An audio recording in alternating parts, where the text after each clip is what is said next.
Welcome to First Page Fridays. I'm April Davila for Sit Right Here. If you don't know me, I'm a novelist and a mindset coach. I help aspiring authors write more and suffer less. And today we're going to look at somebody's first page. I haven't even read it yet. I just pulled it up right before I started the video. So we're going to start by just reading it through, getting familiar with it. And then I'll jump back up to the top and just start editing as if it were a client's work, but I'll narrate my thought process so that we can all learn along the way. So a big thank you to whoever did send in their page. We keep it anonymous. I don't even know who wrote this. And we're going to jump right into it. A Life Well Lived, a memoir of understanding.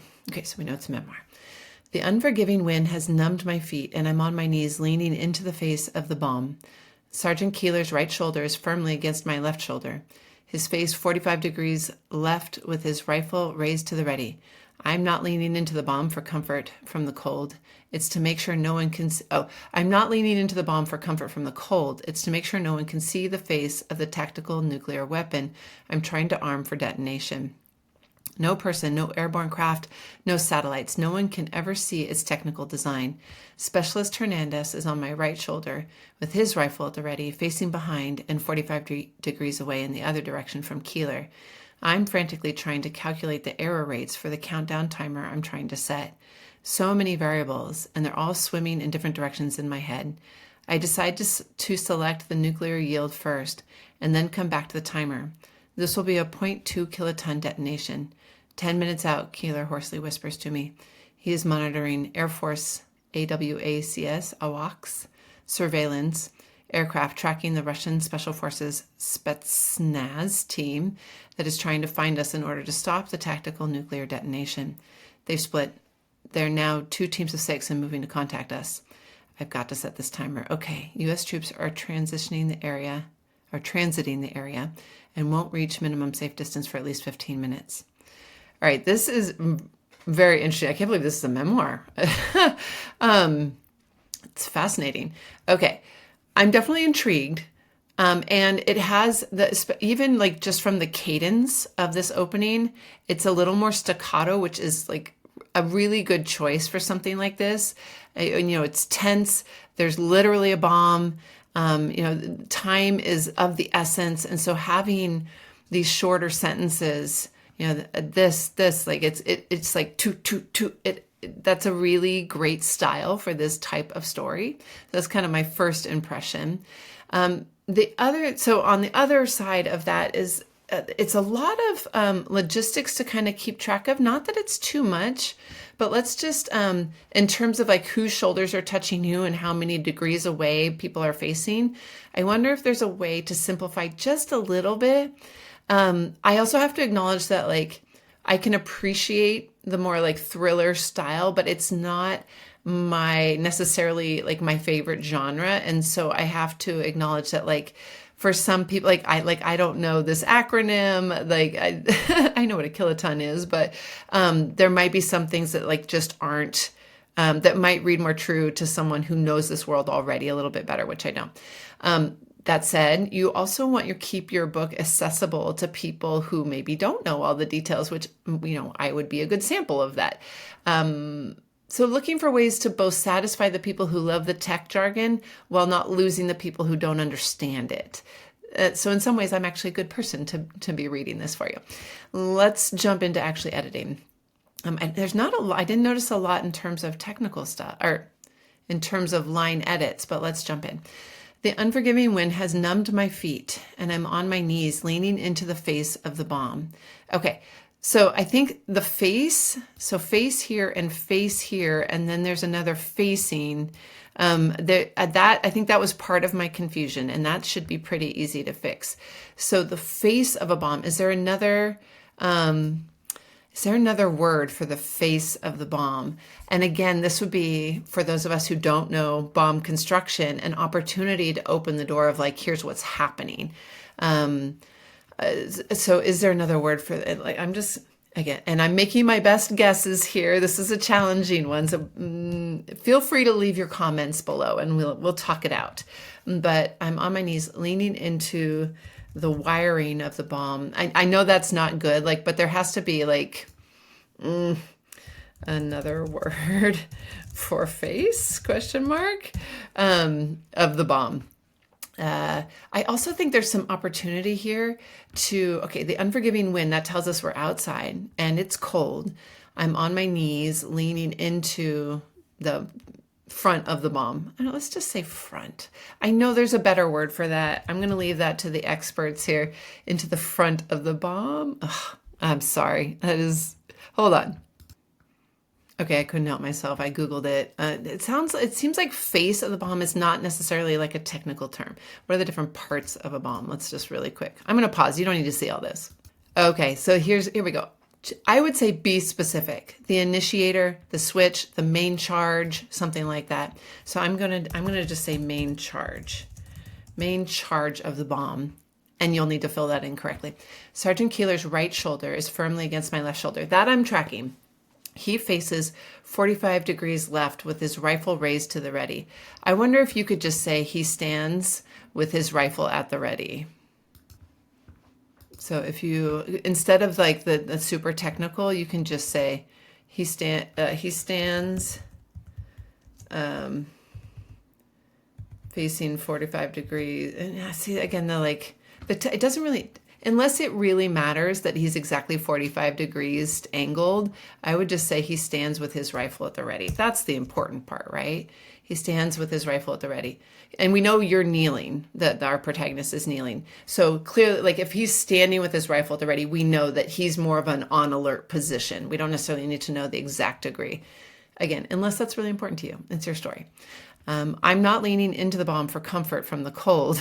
It's to make sure no one can see the face of the tactical nuclear weapon. So here face is okay, especially since we've removed face here and face here. Face makes more sense to me here. The tactical nuclear weapon I am trying to arm for detonation. I will also just say that, and again, this might be my ignorance, I didn't think you were leaning into the bomb for comfort. So if that, I don't know. I mean, I'm going to assume this is a voice thing. Like, I'm not leaning into the bomb for comfort from the cold. It's to make sure no one can see the face of the tactical nuclear weapon I am trying to arm for detonation. And then I might put in a break here. No person, no airborne craft, no satellites. No one can ever see its technical design. That's cool. That's a very cool hint at like there's something special going on. Specialist Hernandez is on my right shoulder with his rifle at the ready. And again, facing behind and 45 degrees away in the other direction from Key. Like, I don't think they're standing guard. That's the long and short of it. And I think if you can simplify the 45 degrees and what it makes it easier for the reader to track, especially since we're already got 3 characters in the first, 6 or 7 lines. The simpler you can keep it, the better. We have our narrator, Sergeant Keeler, and Specialist Hernandez. I am frantically trying to calculate the error rates for the countdown timer I'm trying to set. So many variables, and they're all swimming in different directions in my head. Okay, so I love this because this tells me that even though this guy is clearly not an idiot and not a newbie, like he's doing something with intention and training, it's a lot. Like he's feeling overwhelmed. There's a lot of things swimming in his head. I decide to select the nuclear yield first and then come back to the timer. Cool. I don't really know what that means, but it doesn't matter. I'm on board. This will be a 0.2 kiloton detonation. And then whenever we do dialogue, I like to give a break. 10 minutes out, Keeler. Okay, and so this is Keeler, who we know we met first, is standing over him. Keeler hoarsely whispers over me. And I wonder if the hoarsely is important. He whispers over me. You could even say his voice caught in the wind is hoarse or muffled or something. Like if there's more detail to that whisper, you can add it. But hoarsely is just kind of a weird adverb. I don't know. I'm going to cut it. You can always put it back. It's your story. He is monitoring the Air Force AWACS surveillance aircraft. Again, I don't know what that is. I'm totally on board. He's monitoring something with the Air Force surveillance aircraft tracking.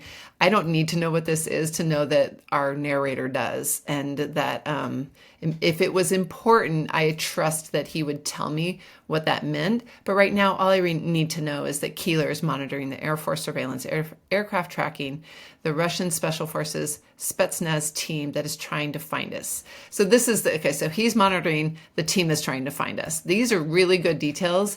And even if I don't understand them all, I like that they're there because it sounds very cool and very official. So I would definitely leave those, even though I don't necessarily know what they are. He's monitoring the team that's trying to find us in order to stop the tactical nuclear detonation. So is this, I'm going to assume this is still Keeler. Let's say Keeler continued, because our narrator is focused. I'm going to assume this is not him talking. They've split. They're now 2 teams of 6 and moving to contact us. And then I would break that to bring us back into our narrator's thoughts. I've got to set this timer. Okay, U.S. troops are transiting the area and won't reach minimum safe distance for at least 15 minutes. Okay, so this tells me, we're assuming he's Air Force. We know he's U.S. at least. That the Russian Special Forces is trying to stop what he's doing.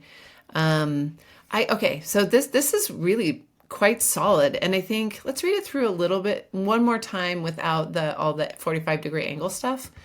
The unforgiving wind has numbed my feet, and I'm on my knees leaning into the main charge of the bomb. Sergeant Keeler's right shoulder is firmly against, and main charge is a guess, right? Sergeant Keeler's right shoulder is firmly against my left shoulder. Okay, I didn't catch this, but if he's on his knees and Keeler is standing, they can't be shoulder to shoulder. Like they can be aligned shoulder to shoulder, but they can't be pressed shoulder to shoulder if one of them's on their knees and one of them's standing. Sergeant Keeler is on my left. I'm going to say is on my left. He stands with his rifle raised to the ready. I'm not leaning into the bomb for comfort from the cold. It's to make sure no one can see the face of the tactical nuclear weapon I'm trying to arm for detonation. No person, no airborne craft, no satellites. No one can ever see its technical design. Specialist Hernandez is on my right shoulder. And say if someone's on my right shoulder, I know that's like, I get that as like he's over here. It's not necessarily like pressed against the shoulder, right? So it makes sense. He can say he's on my right shoulder with his rifle at the ready. I'm frantically trying to calculate the error rates for the countdown timer I'm trying to set. Now, a double use of trying here, I would say I am frantically calculating.